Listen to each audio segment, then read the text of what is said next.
నమస్తే అందరికీ. ఈరోజు ఈ వీడియోలో మనం చాలా ముఖ్యమైన విషయం గురించి మాట్లాడుకుందాం. అదే ఏపీ సీనియర్ సిటిజన్ కార్డ్. మన ఇంట్లో ఉన్న పెద్దవాళ్ళకు ప్రభుత్వం ఇచ్చే ఈ కార్డు వల్ల ఎలాంటి లాభాలుంటాయి? ఎలా అప్లై చేయాలి? ఎవరికి ఎలిజిబుల్? అన్నీ క్లియర్‌గా ఈ వీడియోలో తెలుసుకుందాం. ఏపీ ప్రభుత్వం వృద్ధుల సంక్షేమం కోసం మరో కీలక నిర్ణయం తీసుకుంది. ఇకపై సీనియర్ సిటిజన్ కార్డులు పొందడం చాలా సులభం. మనమిత్ర వాట్సాప్ సేవ ద్వారా ఉచితంగా కార్డులు జారీ చేయనున్నారు. ఈ నిర్ణయం ద్వారా వృద్ధులు ఇంటి దగ్గర నుంచే సేవలు పొందవచ్చు.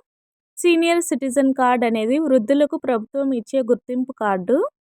కార్డు ఉన్న వాళ్లకు కొన్ని ప్రత్యేక సౌకర్యాలు లభిస్తాయి. ఈ కార్డు ఉన్న వాళ్ళకి ఏపీఎస్ఆర్టీసీ బస్సుల్లో 25% వరకు రాయితీ ఉంటుంది.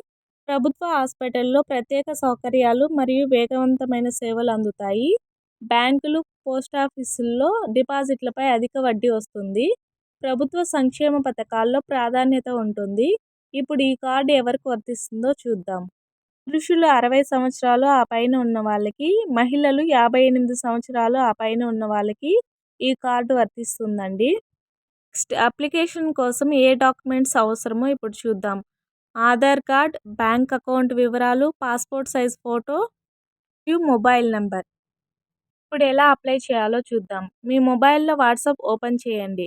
9552300009 నెంబర్కు హాయ్ లేదా సీనియర్ సిటిజన్ కార్డ్ అని మెసేజ్ పంపండి. వచ్చిన సూచనలతో వివరాలు నమోదు చేయండి. కొన్ని నిమిషాల్లోనే అప్లికేషన్ ప్రాసెస్ అవుతుంది. లేదా గ్రామ వార్డు సచివాలయాల్లో, మీ సేవా కేంద్రాల్లో అప్లై చేసుకోవచ్చు. మొత్తానికి ఏపీ సీనియర్ సిటిజన్ కార్డ్ అనేది మన పెద్దలకు చాలా ఉపయోగకరమైనది. ఇలాంటి తాజా అప్డేట్స్ కోసం మా ఛానల్ని ఫాలో అవ్వండి. Thank you for watching.